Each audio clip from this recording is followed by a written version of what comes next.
Alors, un texte que je pense beaucoup d'entre nous connaissent, mais je voudrais essayer de soulever un certain nombre de points qui vont nous aider, je l'espère, à pouvoir grandir et progresser dans notre foi et dans notre marche avec le Seigneur. C'est Éphésiens chapitre 6, les versets 10 à 20. Ça vous parle un petit peu? Les armes du chrétien. Ok? Alors, Éphésiens 6, 10 à 20. Je vais prendre les versets par morceaux en vous les commentant au fur et à mesure. Il y a ici quelque chose qui est fondamental pour l'Église de la fin des temps. Nous savons que le combat se déchaîne, l'adversaire ne fait aucun cadeau, en aucune circonstance que ce soit, pour plusieurs raisons. C'est qu'il n'y a jamais eu autant d'hommes à sauver sur la terre, donc il n'a jamais eu autant de gens prisonniers dans ses prisons. Qu'on arrive à la fin, que Jésus revient bientôt et que lui, il veut en sauver le plus grand nombre. Donc, je vous annonce une mauvaise nouvelle, après vous en avoir annoncé une bonne. Une mauvaise, c'est que la guerre est déclarée. C'est une guerre spirituelle qui peut même passer par la mort s'il le faut. Et c'est ce qui, parfois, arrive à quelques-uns. Donc, ce n'est pas anodin. On le sait que par rapport à l'éternité de nos âmes, le combat spirituel entre les ténèbres qui attaquent l'œuvre de Dieu et l'œuvre de Jésus est un combat jusqu'à la mort. Je me rappelle toujours du témoignage d'une sœur chrétienne dans une église où, la veille de son baptême, elle a eu un accident de voiture où elle a failli mourir. Donc du coup, on n'a pas pu la baptiser, bien sûr. Il a fallu attendre un peu. Et dans ce dramatique accident, il y a eu quelque chose parce que Dieu demeure toujours le maître et le Seigneur, et elle a fait une mort clinique. D'accord? Donc, ça n'a pas duré longtemps, mais elle était sur la table d'opération, et pendant son opération, qu'ils essayaient de lui remettre les côtes en long, puisqu'elle avait tout la cage thoracique écrasée, et donc elle a fait une mort clinique, et pendant ce moment-là, donc, elle est sortie de son corps, elle sentait la présence de Jésus, donc elle était heureuse comme tout, et puis elle écoutait encore ce qui se passait dans la pièce, et puis rapidement, elle est revenue. Et tout son entourage, surtout le monde médical, ne voulait pas la croire. Alors le docteur disait, oui, mais on sait que quand la vie se finit, tout ça, il y a des trucs, le cerveau, il pile-pate et tout ça. Donc, vous voyez ce que je veux dire, hein, qu'il reste encore une espèce d'énergie qui se met à imaginer toute une chose d'imagination. Elle lui a dit, ah bon, vous ne croyez pas à ce qui m'est arrivé? Et quand je vais vous dire alors que quand j'ai commencé à mourir et que les appareils se sont arrêtés, vous avez dit, oh merde alors, elle ne va pas nous claquer entre les mains. C'est des élucubrations de mon esprit ou quoi? J'étais dans la pièce et j'ai bien écouté, je ne l'ai pas inventé. Le gars, il a changé de couleur. Et donc, c'était complètement surprenant. Donc, cette réalité existe. Elle est terrible. Je vais vous dire quelque chose. Écoutez bien. La plupart du temps, nous en sommes victimes uniquement en cause de nos faiblesses. Ni l'adversité, ni des circonstances qui nous entourent, parce qu'il y a des gens qui sont dans des pires circonstances que vous. Lisez le chant du rossignol et vous verrez cette chrétienne qui a passé 3 ans dans un container à être plusieurs fois par année battue à mort en lui cassant tous les os et Dieu l'a toujours remis en place, l'a secouru. Et vous savez pourquoi on l'appelait le rossignol? Toutes les nuits, elle chantait les cantiques. Donc, les circonstances, c'est nous qui avons des failles. Et il faut que nous fassions attention à cela. C'est pour ça que le texte commence, au reste, fortifiez-vous. C'est quoi se fortifier? C'est devenir moins faible. De moins en moins faible, jusqu'à devenir fort. Fortifiez-vous dans le Seigneur par sa force souveraine. Il faut se fortifier de sa force à lui, pas de la nôtre. Pas de la sagesse humaine, ni des raisonnements humains, ni des capacités humaines. Ça ne fonctionne pas. Il n'y a pas de force avec ça. Sauf pour nous enfoncer dans l'écroulement, la déprime l'écrasement ou la colère, la rébellion et la haine. Revêtez-vous de toutes les armes de Dieu, afin de pouvoir tenir ferme contre les manœuvres du diable. Car nous n'avons pas à lutter contre la chair et contre le sang, mais contre les principautés, contre les pouvoirs, contre les dominateurs des ténèbres d'ici-bas, contre les esprits du mal dans les lieux célestes. Et il répond et il donne la solution. C'est pourquoi prenez toutes les armes de Dieu, afin de pouvoir résister dans le mauvais jour et tenir ferme, après avoir tout surmonté. Dieu veut nous bénir. Dieu veut faire quelque chose dans nos vies. Et il n'y a qu'un seul obstacle à la bénédiction, la libération et tout ce que Dieu veut faire dans ma vie. Il n'y a qu'un seul obstacle. C'est moi-même. Il n'y en a pas d'autre. Et ça, c'est fondamental de le savoir. Alors, quand Pierre prêchait, j'ai eu une vision.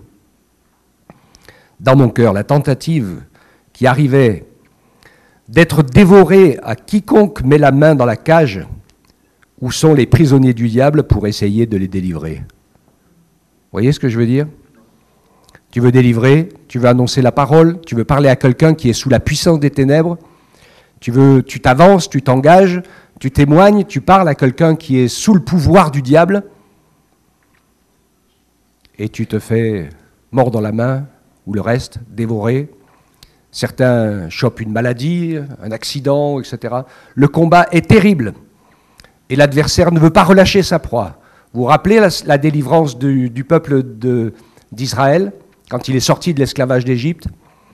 La pression ne se relâchait jamais, même avec les plaies que Dieu frappait pour qu'il le libère. À la fin, c'était tellement dur que le pharaon il disait oui, et puis quand c'était le moment de laisser le peuple faire ses valises, il redisait non. Jusqu'à ce qu'il y ait la mort des premiers-nés. Et même avec la mort des premiers-nés, ça a été tellement une terreur dans toute l'Égypte pour tout le monde que cette fois ils les ont chassés, mais ça, ils n'ont pas mis longtemps à se ressaisir et que l'armée s'est organisée tout de suite derrière pour repartir à leur poursuite, pour les ramener de nouveau en Israël. Vous connaissez l'histoire. Et c'est après avoir traversé la mer à sec et que cette mer qui est devenue sec, qui était en muraille de chaque côté, s'est après écroulée sur l'armée de Pharaon, eh bien ça s'est arrêté. Le peuple a été délivré de l'esclavage en entrant dans les promesses de Dieu. Ils ont commencé à entrer, mais ils n'ont pas continué. Ensuite, c'est arrivé les murmures, les plaintes, les non-pardons, les problèmes de la vie humaine, où c'était que la nature humaine qui menait le dessus. Dieu les a conduits dans le désert, comme il le fait pour chacun d'entre nous après la conversion et l'engagement, il nous conduit au désert pour que nous apprenions à marcher par la foi et par l'esprit, que nous arrêtions de marcher selon nos habitudes et nos coutumes de la chair, qui n'ont aucun résultat, si ce n'est que de nous faire déchoir, nous attrister, nous faire des défaites. Ça ne fonctionne pas. On ne lutte pas contre l'adversaire avec les armes humaines et charnelles. C'est impossible. Le don spirituel de ce matin nous le disait, le pardon, pour soi déjà, avec Jésus, c'est là que ça commence. Et laisser l'œuvre de Dieu se faire. Et malheur à celui qui n'a pas, ou pas bien, revêtu son armure, quand il veut aller chercher les perdus. Je me rappelle, quand on a fait le tour des montagnes creusoises, ici, là, dans la prière et dans le jeûne, pour nous emparer spirituellement du département. On était une petite équipe.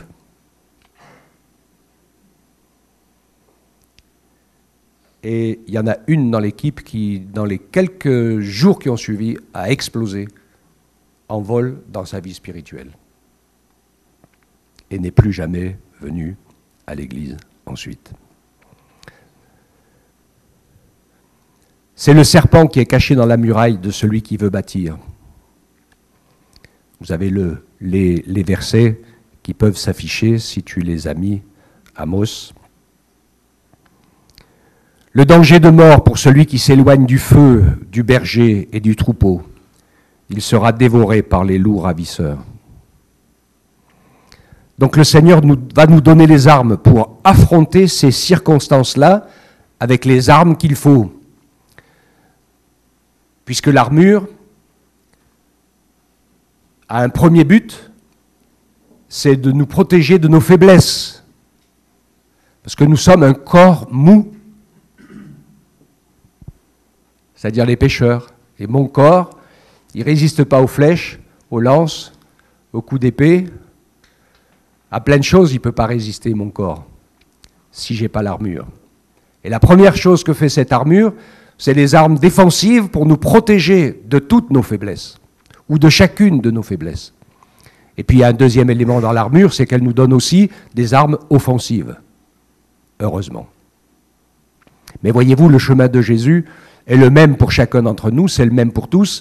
Quand Jésus a été baptisé, c'est l'Esprit de Dieu lui-même qui l'a conduit au désert, où il est passé par l'épreuve, ou dans cette épreuve dans laquelle Dieu nous conduit quand on commence à croire en lui et à marcher avec lui, c'est de renoncer complètement à nous-mêmes et d'arrêter nos propres armes. Il a fallu qu'il vainque le fait que de manger et de boire est la supériorité sur Dieu. L'homme ne vivra pas de pain seulement. Convoitise de la chair. Ensuite, il a fallu qu'il vainque sur toutes ses envies, sur tous ses regards, sur tout ce qu'il aurait voulu et comment il aurait voulu que les choses se font. Parce qu'on veut conduire notre vie à notre manière, on veut n'en faire qu'à notre tête, mais ça ne marche pas. Dieu a un chemin pour nous. Sur notre chemin à nous, c'est cuit d'avance. Orgueil, c'est, j'ai dit, convoitise de la chair, convoitise des yeux.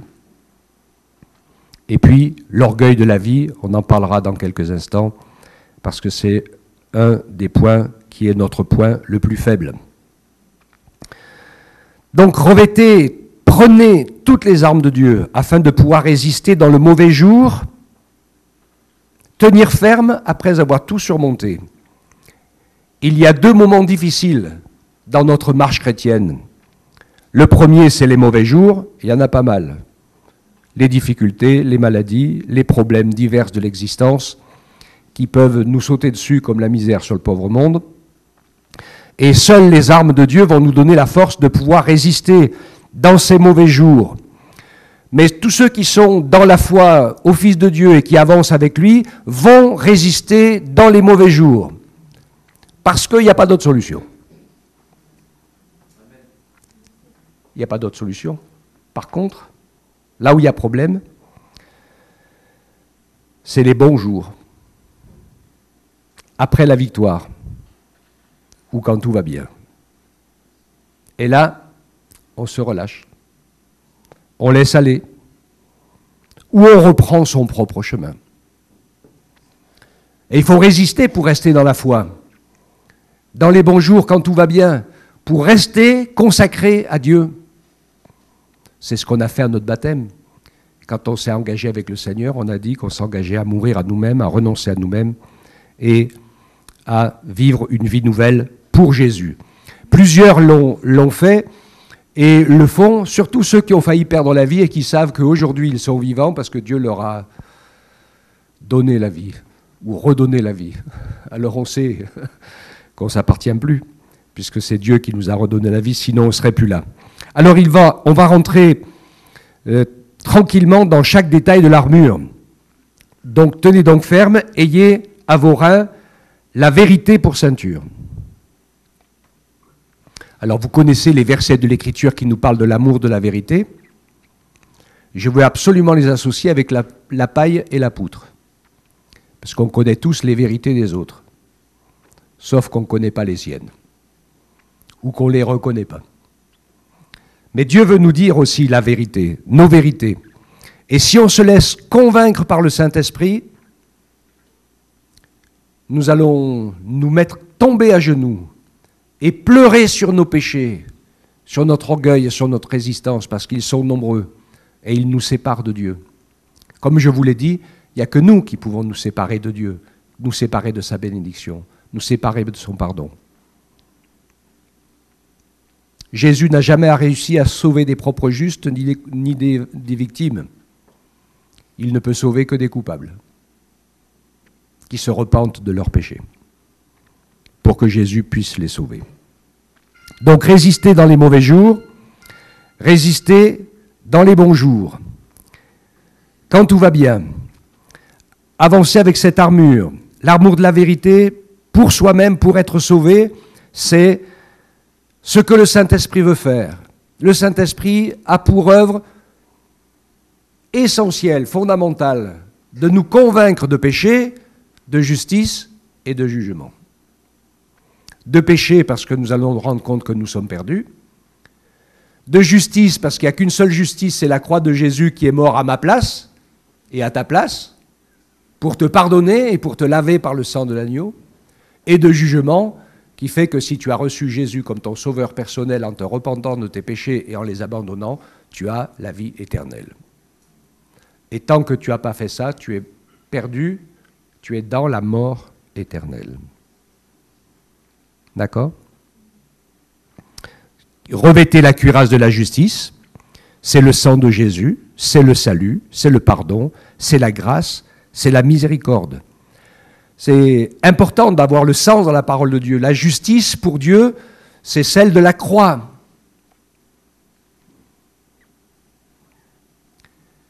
J'ose même pas s'imaginer si Dieu voulait faire justice. Vous osez vous imaginer ? Parce que nous, des fois, on voudrait qu'il fasse la justice pour les autres. Hein. Mais il va commencer par nous. Hein. Et si Dieu commence à te faire la justice sur tout ce qui ne va pas dans ta vie, eh bien, tu n'es pas arrivé. Hein.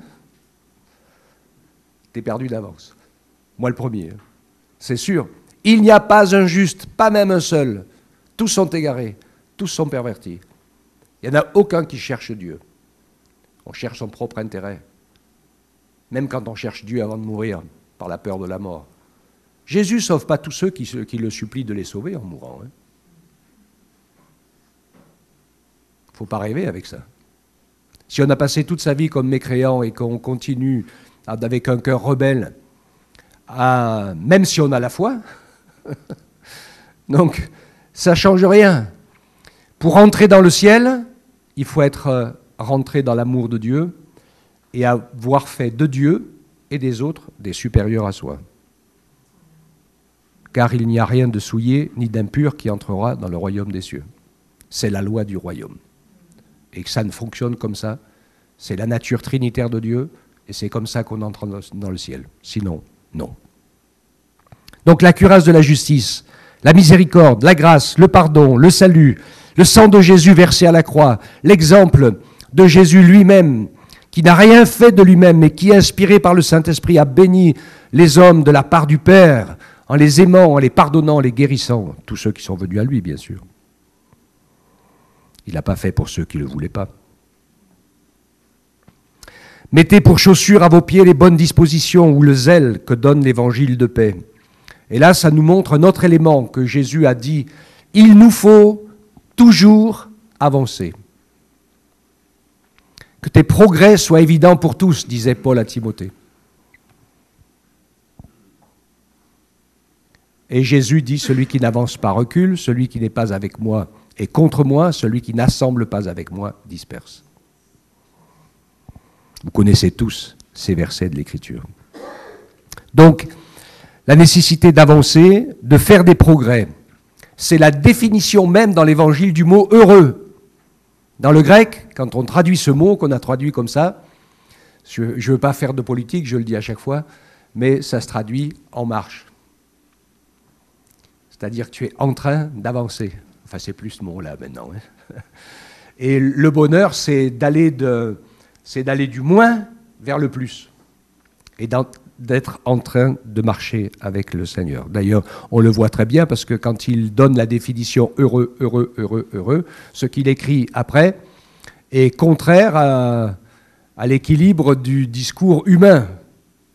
Heureux ceux qui sont pauvres en esprit, le royaume des cieux leur appartient. Heureux ceux qui souffrent, heureux ceux qui ont soif, et soif de la justice, etc. Relisez les textes, hein, et vous verrez qu'il montre que dans ce mot-là, c'est une aspiration de l'âme qui dit « Il n'y a rien de bon en moi, mais Seigneur, j'ai besoin de toi. Et je vais chercher ce que tu veux me donner. » Alléluia. Celui qui cherche trouve, dit Jésus. Celui qui frappe, on lui ouvre, et on donne à celui qui demande.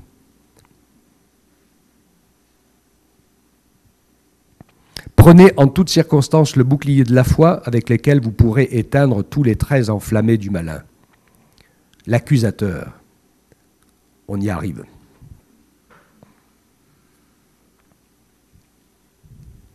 Si on l'écoute, on se fait démolir. Parce qu'il nous parle dans nos propres pensées. Je vous dis des choses super importantes ce matin. Et il arrive à nous démolir. Parce que c'est une voix qui ressemble à la nôtre et qui nous parle à l'intérieur et qui dit « tu es nul » ou qui nous met des choses qu'on n'a pas réussi à faire ou à vivre ou à être et qui les dépose et on s'auto-démolit lui-même parce qu'on écoute la voix de l'accusateur des frères. Ce qui n'a rien à voir avec le fait qu'un frère ou une sœur dans la foi te donne un conseil ou te reprend pour quelque chose qui doit changer, s'améliorer, être différent. Ça n'a pas du tout le même objectif. Et nous, souvent, comme on est des êtres pécheurs et charnels, on écoute l'adversaire qui veut nous démolir, on se décourage et on perd le moral, et on n'écoute pas les frères et les sœurs qui nous parlent et qui nous donnent des conseils pour que la relation fraternelle se passe mieux. Tout simplement. Parce que la vie de l'Église n'a qu'un seul objectif, c'est la relation fraternelle et la relation avec Dieu. Le reste, c'est des instruments, des arguments et des outils pour pouvoir y arriver, qui sont tellement diversifiés que ça nous fait travailler sur tous les domaines de la relation. Ça va? C'est pas trop compliqué? Vous arrivez à me suivre? Donc, le bouclier de la foi, c'est « Il est écrit, quiconque invoquera le nom du Seigneur sera sauvé. Celui qui croit en moi vivra. Dieu a tant aimé le monde qu'il a donné son Fils unique, afin que quiconque croit en lui ne périsse pas, mais qu'il ait la vie éternelle. Amen. Amen. Alléluia. Et si le diable te dit que tu es bon à rien, tu peux lui dire « t'as raison », parce que c'est vrai. Mais ça n'empêche pas que Jésus m'aime et qui m'a sauvé et racheté. Alléluia. Et je vais travailler pour m'améliorer.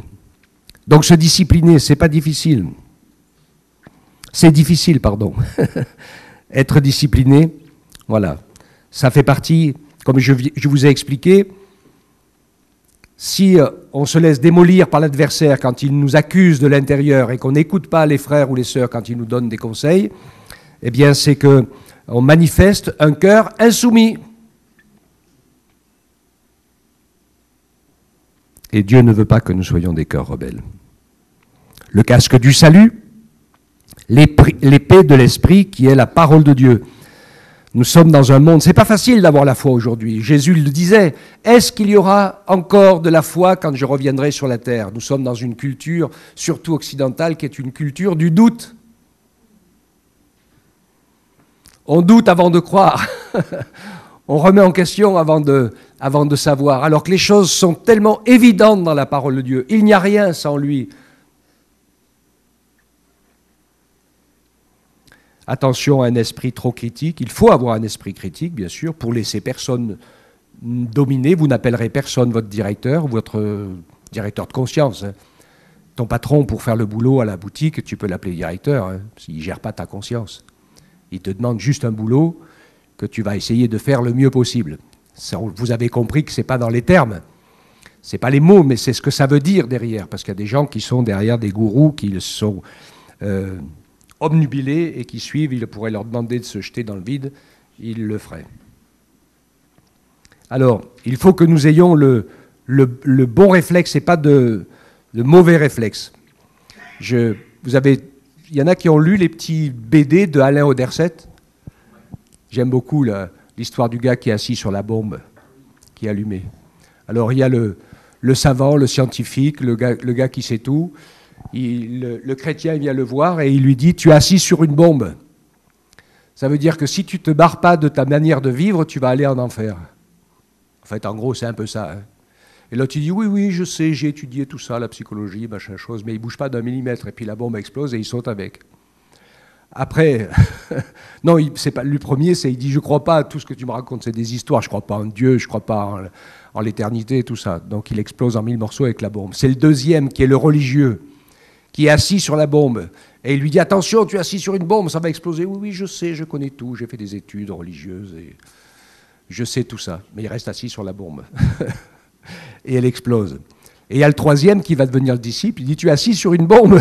Et il se sauve en courant, heureusement. Comme ça, la bombe pète sans lui. Il faisait des petits dessins humoristiques comme ça qui étaient super, super bons. Voilà. Savoir faire la différence entre les paroles d'accusation du malin et les conseils et les mises en garde pour nos progrès. Je voudrais vous rappeler un proverbe, le 27,6, qui nous dit que les blessures d'un ami sont dignes de confiance et les baisers d'un ennemi sont trompeurs. N'oubliez pas ce verset. Il a beaucoup de sens. Vous savez ce qu'on a comme défaut? On en a des défauts. Hein. Mais la plupart du temps, on prend nos vrais amis pour nos ennemis. Et ceux qui sont nos amis, ils sont en fait nos ennemis. Ceux qui vous entraînent dans les péchés du monde et vos points faibles, que certains aiment bien, ce sont vos ennemis. Ils veulent vous entraîner dans leur destruction, dans leur vie de péché. Et donc, vous ne laissez pas entraîner, bien sûr. Et ceux qui vous disent que tu devrais faire des progrès avec ceci ou avec cela, ou avec ta femme, ou avec les relations, avec un tel, ils sont vos amis. Priez en tout temps, par l'Esprit, avec toutes sortes de prières et de supplications, veillez-y avec une entière persévérance. La prière, par et dans l'Esprit, la prière, c'est la clé. Il n'y a rien qui se fait sans la prière. D'accord ? Je pense que c'est important pour nous de réaliser ces choses, parce que nous n'avons pas à lutter contre la chair et le sang. Et j'ai passé très vite, j'ai oublié ça, cette partie. Il nous explique les principautés, les pouvoirs, les dominateurs des ténèbres d'ici-bas, les esprits du mal dans les lieux célestes. Vous vous rappelez le message que je vous ai fait sur les deux types de mauvais esprits? Ne l'oubliez pas, parce que c'est super important. Vous avez, le monde des ténèbres est très bien organisé. Et il y a une partie des esprits, les plus petits, des anges déchus, qui vont vers les âmes faibles et fragiles pour les avilir, les rendre dépendants et les anéantir, les faire tomber dans toutes sortes de misères, dont la plus extrême, par exemple, était cet homme, le démoniaque de Gadara, qui était rempli de démons et qui se meurtrissait avec des pierres qu'on n'arrivait pas à enchaîner, etc. Vous voyez, là, on est un peu dans le summum de l'avilissement. Mais il y en a d'autres qui tirent des boulets derrière eux, des choses de péché qui n'arrivent pas à lâcher, qui les tyrannisent, qui les autodétruisent. Et certains, c'est les faiblesses de leur corps, mais plusieurs sont habités, entraînés dans la mort par ces petits esprits mauvais, avilissants. Et puis il y a les autres, les dominateurs, les esprits méchants dans les lieux célestes, et qui sont différents. On ne les chasse pas, ceux-là, parce qu'ils viennent s'associer au cœur orgueilleux pour amplifier l'homme dans ses desseins. Et on en retrouve même dans et contre l'œuvre de Dieu à certains moments. Vous lirez les épîtres de Paul à Timothée. Ce sont des écueils dans vos agapes, les faux docteurs, ceux qui enseignent des choses pas vraies, ceux qui ne montrent pas le bon comportement, ceux qui se servent de l'œuvre de Dieu pour s'enrichir, pour leur gloire, pour leur honneur, etc. Il y en a des choses comme ça. Vous avez entendu parler de la théorie de la prospérité? Donc, il y a plein de choses comme ça. Il faut être attentif. Priez en tout temps par l'Esprit. La vie chrétienne, la vie de la croix, c'est une vie de renoncement et de mort à soi-même. Il dit priez pour tous les saints. Alors on n'est pas dans les saints catholiques ici, hein, parce qu'ils n'étaient pas encore répertoriés à l'époque où ça a été écrit. Donc ceux que les catholiques vénèrent ou les religions vénèrent n'existaient pas. Mais les saints, ce n'est rien d'autre que et c'est tous nos frères et nos sœurs dans la foi. Tous ceux et toutes celles qui se sont repentis sincèrement de leurs péchés et qui ont ainsi permis au Saint-Esprit de les faire naître de nouveau, que la Bible appelle des saints, c'est-à-dire des gens qui se sont mis à part tout entier pour Dieu. C'est ça que veut dire le mot saint, mis à part. D'où découle un certain nombre de bons comportements. Et donc, ainsi, le Seigneur nous encourage. Et puis, Paul le disait, priez pour moi aussi. Alors, je vous le dis aussi, Michel, priez pour moi. Quand j'ouvre la bouche, qu'il me soit donné de faire connaître avec hardiesse le mystère de l'Évangile, pour lequel je suis ambassadeur dans les chaînes. Vous vous rappelez quand je vous ai fait l'étude biblique sur les ministères libres et sur les ministères contraints? Les 5 ministères d'Éphésiens, 5, sont des ministères contraints. Dieu les appelle. Et il n'y a pas moyen de faire autre chose, parce que c'est lui qui a décidé. Et après, nous, les autres, les uns, les autres, on est appelés au service de Dieu, dans divers services, dans divers ministères. On peut changer, on peut bouger. Je conseille d'ailleurs de ne pas faire toute sa vie la même chose. Ce qui freine parfois d'un certain progrès, et puis on finit par se sentir comme une pièce indéboulonnable. Et des fois, il y a dans des églises des gens qui sont vissés à un endroit. Vous me direz, vous peut-être dire la même chose pour moi. J'ai l'air d'être vissé à un endroit. Mais bon, je pense personnellement que ce n'est pas du tout la même chose dans le sens où nous sommes appelés à vivre ensemble et à vaincre nos faiblesses ensemble pour progresser tous. Sinon, c'est facile. Quand ça ne va pas et quand c'est trop dur, je me casse. Comme ça, progrès, zéro. Il nous demande donc d'intercéder pour nos frères et sœurs, en premier, bien sûr pour les perdus, c'est tellement important, pour qu'ils deviennent nos frères et sœurs, pour tous les combats qui sont liés au service de Dieu, tous les besoins. Parce que comme je l'ai dit, à partir du moment où on va vouloir faire avancer l'œuvre de Dieu, il va bien sûr y avoir de l'opposition et de la persécution. Je vous ai toujours prêché dans les églises ce que j'appelle l'effet sablier. Quand l'Église a commencé à être revêtue du Saint-Esprit, il y avait tous les dons, tous les appels, tous les services, la saine doctrine de la vérité, la vie de l'Esprit, la puissance, les âmes sauvées. Et l'adversaire a essayé toutes les armes, et surtout la persécution. Quand vous entendez la forme horrible des persécutions de l'Empire romain, il y en a qui nous parlent de la grande tribulation pour la fin. Ils n'ont pas lu leur Bible comme il faut, ni les livres d'histoire. Je ne sais pas si on peut faire plus horrible que ce que les Romains ont fait aux chrétiens pendant une certaine époque. Ils les faisaient manger par les lions, entretués par les gladiateurs. À une époque, ils les ont empalés vivants et enduits d'huile pour pouvoir faire des torches pour éclairer les rues de la ville de Rome. Enfin, j'en passe, et des meilleurs. Et pourtant, il s'est passé des choses incroyables. Il semble qu'il y a des moments où il y avait des chrétiens dans l'arène dévorés par les animaux, où des gens du public se sont jetés dans l'arène avec eux. Tellement qu'ils ont vu la présence de Dieu et du ciel au-dessus de leur tête. Et ça sera exactement... Alors l'adversaire a trouvé une autre arme.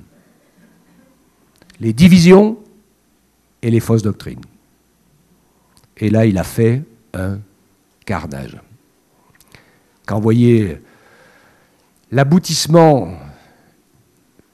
des pères de l'Église, c'est une catastrophe de religiosité et de mort où il n'y a plus du tout aucune vie de l'esprit en quoi que ce soit, à part il y a toujours eu un petit reste de tous les temps qu'on a appelé les anabaptistes. Et à la fin des temps, qu'est-ce qui se passe? Le Saint-Esprit revient avec la pluie de l'arrière-saison et des milliers de gens se convertissent, même dans les pays où c'est interdit, au prix de leur vie. Partout, les gens se convertissent, un peu sauf en France. C'est difficile de convertir les Français. Ils savent tout. Ils ont raison, ils ont tout compris, mais ils ont quand même un problème. Ils ont un problème majeur quand même. Parce que la Bible, la parole de Dieu, les expériences du monde, la maladie, les épreuves, la misère, la souffrance que les hommes et les femmes vivent, nous crient que Dieu nous aime et que ce n'est pas le bon chemin.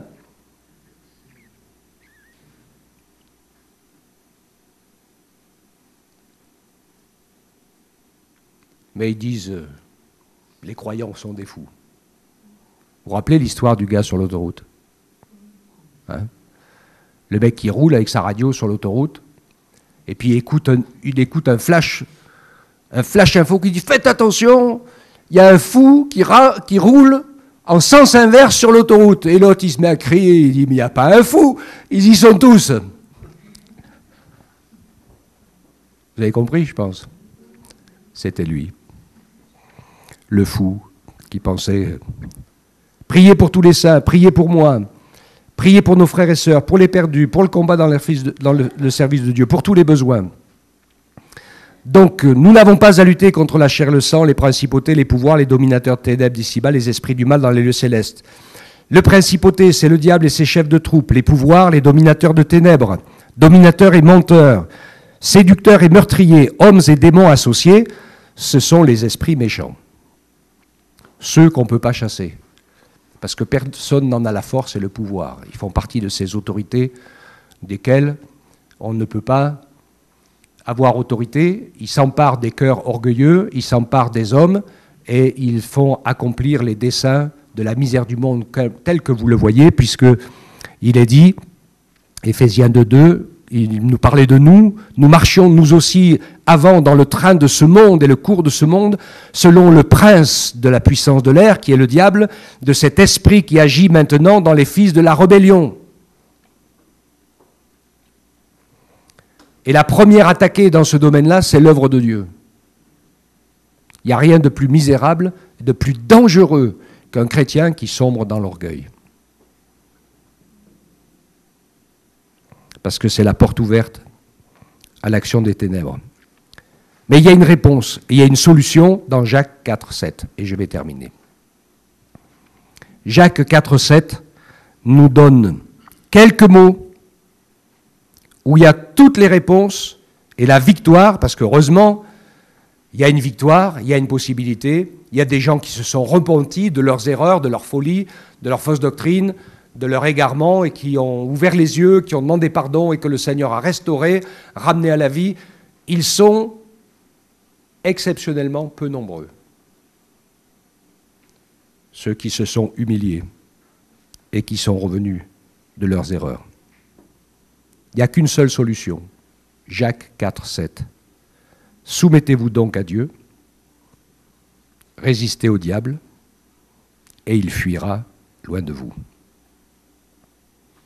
Alors moi je vois dans beaucoup de réunions, sur Internet et tout ça, vous avez les gens qui chassent le diable à tour de bras, avec des prières, et ils hurlent comme des fous. J'ai jamais vu hurler Jésus comme un fou pour chasser les démons. C'est un faux combat. Et quand on fait le combat comme ça, au pire, si on crie assez fort et qu'on casse les oreilles au démon, peut-être qu'il va sortir par une porte et puis il va rentrer par la fenêtre. Parce que le problème, c'est l'insoumission à Dieu. C'est la première porte ouverte. L'orgueil, la rébellion, Dieu résiste aux orgueilleux. Écoute-moi, si dans ta vie tu as souvent des problèmes de relation avec les autres, ce n'est pas les autres qui ont un problème de relation et qui sont méchants. C'est toi qui as un problème de relation. Qui a des choses à remettre en ordre, à rectifier, à reprendre pour mettre à l'endroit. Se soumettre à Dieu, s'humilier, accepter d'écouter, résister au diable. Et là, c'est bien sûr, c'est essentiel, de tenir ferme et de dire « Jésus m'aime ». Alléluia. Et même si le monde entier est contre toi, Jésus t'aime aussi, c'est aussi vrai. Et rien ni personne ne peut nous séparer de l'amour de Dieu qui a été manifesté en Jésus. Personne, rien ne peut nous séparer de ce salut, de ce pardon, de cette vie éternelle. Personne, ni aucune épreuve, ni même la mort, Ne craignez rien, dit Jésus. Il n'y a qu'un seul qui peut mettre un peu de casse là-dedans, c'est toi, c'est moi, par rapport à ma relation avec Dieu. On reste toujours libre, jusqu'au bout. Judas, il a servi, il a fait des miracles comme les autres. Le problème, c'est qu'il s'est enfoncé dans un problème. C'est que comme Jésus savait qu'il avait un problème avec l'argent, il lui a confié la caisse. On ne ferait pas ça, nous. Nous, on ne ferait pas ça, parce qu'on se dirait, il a un problème avec l'argent, je ne lui confie surtout pas la caisse. Mais c'était l'occasion de pouvoir en prendre conscience, demander de l'aide, se repentir peut-être, parce que comme il se servait dedans régulièrement, ou dire, écoutez, ne me donnez plus la caisse parce que je ne peux pas, j'ai un problème avec l'argent, etc. S'humilier, quoi. Devenir vrai. Mais vous savez où ça l'a conduit.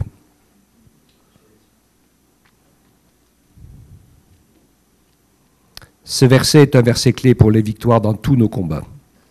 En premier, apprendre à se soumettre à Dieu, vaincre nos résistances, nos réflexes de protection naturelle. Je parlais avec quelqu'un qui tente de s'approcher du Seigneur, qui est une femme qui a vécu beaucoup de misère dans sa vie. Elle a passé tout son temps à essayer de survivre et à se défendre contre l'injustice. Et ça crée un état d'esprit de victime. Eh bien, je ne vous dis pas. Quand on est victime de la misère humaine, comment c'est difficile de se repentir de ses péchés devant Dieu. Parce qu'il y a longtemps qu'elle croit que toutes les misères sont dues au péché des autres. Et que si les autres n'étaient pas méchants avec elle, eh bien ça irait beaucoup mieux et elle serait heureuse.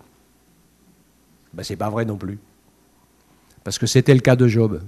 Il était méchant avec personne, il était généreux, il était bon, il était droit, il était humble, il servait Dieu de tout son cœur, et Dieu lui a béni, surbéni, archi-béni, sauf qu'à un moment donné, il a dit, il faut quand même que tu fasses comme tous les autres, il faut que tu passes à mon école. Parce que pour pouvoir rentrer au ciel, même si on s'appelle Job, il faut aussi passer par la repentance et par la nouvelle naissance. Et c'est ce qui est arrivé, Dieu a permis qu'il perde tout. Tout. Job a tout perdu. Tout, hein. Ses richesses, sa famille.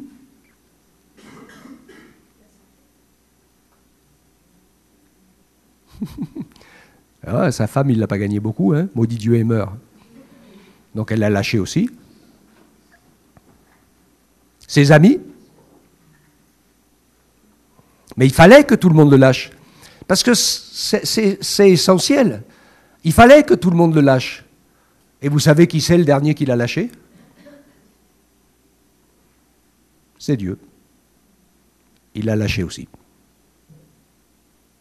Parce que ce sentiment de sécurité et de bénédiction l'empêchait de traverser le chemin de la repentance.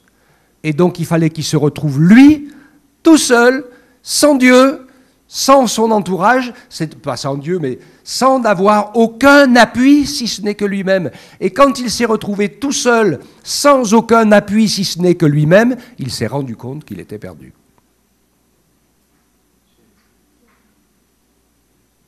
Parce qu'il a vu que c'était le vide en lui. Et que finalement, tout ce qu'il remplissait, tout ce qu'il avait eu, de quoi que ce soit, c'était Dieu qui lui avait donné. Et donc il s'est senti perdu. Et il a dit, je me repens sur le sac et sur la cendre. Et après la repentance, Dieu l'a relevé, une fois qu'il a eu prié pour ses amis. C'était un peu chaud, cet événement-là, mais il a bien compris que c'était voulu par Dieu, aussi, comme le reste, comme Joseph vendu par ses frères. C'était la même école, le même abandon, la même perte de tout repère, pour ne dépendre que de Dieu seul.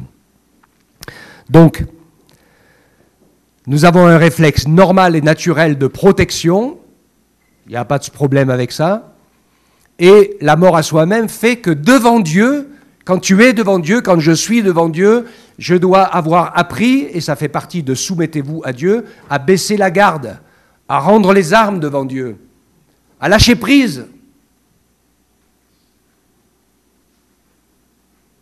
Tu as peur d'y laisser des plumes? C'est normal que tu aies peur d'y laisser des plumes. Et tu vas y laisser des plumes. Mais Jésus te dit, ne crains qu'une chose, pas ceux qui peuvent tout te prendre, même ta vie. Crains Dieu. Parce que lui peut t'emmener au ciel ou te condamner à la perdition éternelle. Ça, c'est un autre problème déjà. D'accord? Et donc, c'est ce chemin sur lequel le Seigneur nous invite à marcher les uns les autres pour pouvoir, bien sûr, résister au diable à partir du moment où nous serons soumis à Dieu, c'est certain. Si nous ne sommes pas soumis à Dieu, nous ne pourrons jamais résister au diable, il sera toujours plus fort que nous. Je vous le dis d'avance, ne rêvez pas, n'essayez pas, ne perdez pas votre temps ni votre énergie. Si ce n'est pas Dieu qui nous donne la force, parce qu'on va dans le même sens avec lui, alors le combat est perdu d'avance. Mais si nous sommes dans la foi, si nous comptons sur le Seigneur, si nous avons appris à nous appuyer sur lui, eh bien, bonne nouvelle, le diable s'enfuira d'entre nous. Il s'enfuira de nous. Loin de nous, mais pas trop loin quand même. Hein. J'ai une mauvaise nouvelle, jusqu'à un autre moment favorable. Vous avez vu ça, hein? Luc 4, 13, après avoir achevé de tenter Jésus de toutes les manières, le diable s'éloigna de lui jusqu'à une autre occasion. Vous savez quelle a été l'autre occasion?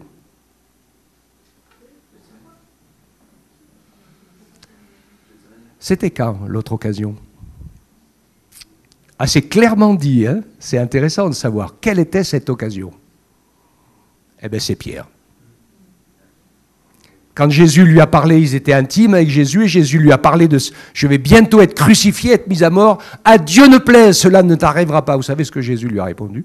« Arrière de moi, Satan, car tes pensées ne sont pas celles de Dieu, mais celles des hommes. » Et Jésus l'a reçu comme...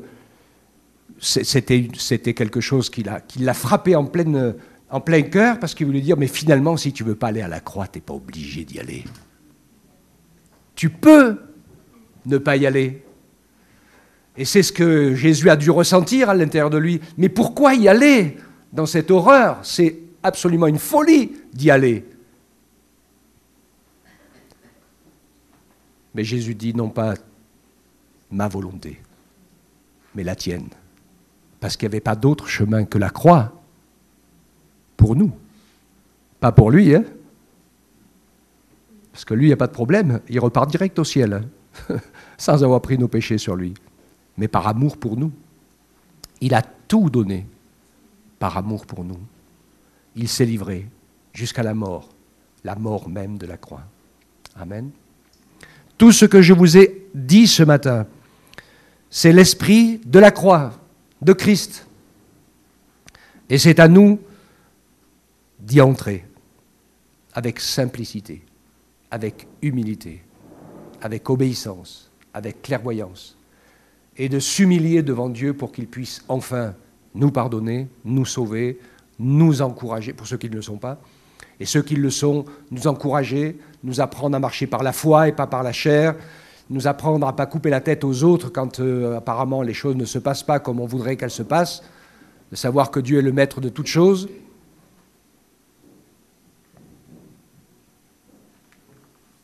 Nous vivons dans un monde occidental rempli de narcissiques qui n'en font qu'à leur tête depuis le début de leur vie et personne ne leur résiste. Jamais.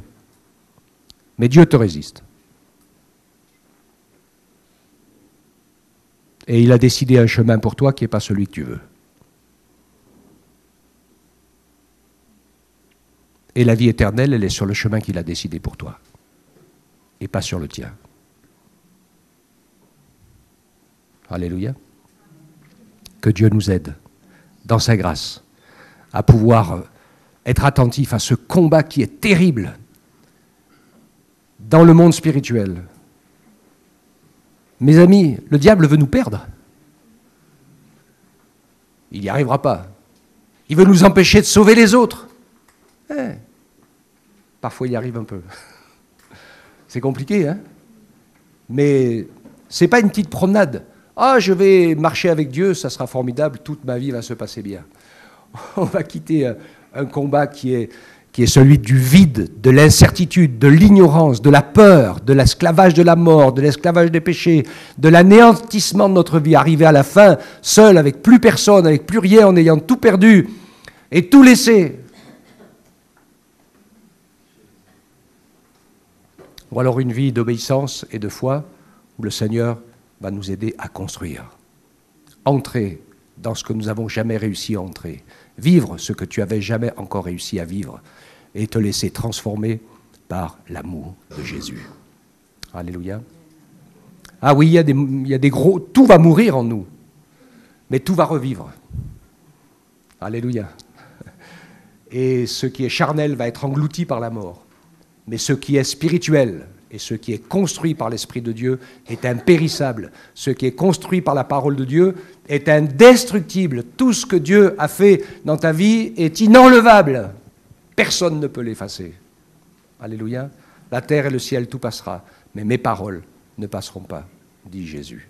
Amen. Te bénis, Seigneur. Ton plan d'amour et de salut est extraordinaire, difficile aussi, pour nous convaincre de qui nous sommes et de combien nous avons besoin de toi, combien nous sommes perdus sans toi. Merci de nous aider, Seigneur, à entrer dans cette vie nouvelle. Merci de nous aider à entrer dans les œuvres que tu as préparées d'avance. Merci de nous aider, Seigneur, à te suivre, à te croire, à t'obéir, à te servir, à mettre nos vies à ta disposition pour l'accomplissement de ta volonté. Merci pour toutes ces choses salutaires, nécessaires, qui nous apprennent l'Esprit de Christ et nous communiquent la vie éternelle, le pardon, le salut, la grâce. Tu nous aides à avancer, Seigneur. Tu nous aides dans ta grâce et ta bonté à tout livrer entre tes mains. On te bénit, Seigneur. Merci pour tes bienfaits, Jésus. Je vais t'inviter, nous inviter, m'inviter à renouveler nos vœux auprès du Seigneur en disant, quand je me suis engagé avec toi, Seigneur Jésus, dans le baptême, quand je me suis engagé à te suivre, j'ai dit, je te donne ma vie, je meurs dans l'eau à moi-même et je renais avec toi, Seigneur, je veux reprendre cela ce matin et te donner tout mon cœur. Aide-moi, Seigneur, à ne pas donner d'une main et reprendre de l'autre. Aide-moi, Seigneur, à te laisser faire ce que tu as prévu. Merci de glorifier ton nom dans nos vies. Ô Père éternel, sois béni dans le nom de Jésus. Amen. Bénis nos petits, Seigneur, là-haut, tout ce qu'ils ont reçu aussi. Bénis ta parole, touche les cœurs des enfants. Prends-les, marque-les de ton sceau pour toi, Seigneur. Nous voulons que tous nos enfants t'appartiennent. Nous ne voulons pas qu'aucun ne se perde, se laisse bercer par l'adversaire qui les amuse, qui les occupe et qui les empêche de s'occuper de leur âme. Ils ont besoin de toi. Béni sois-tu, Jésus. Amen. Amen.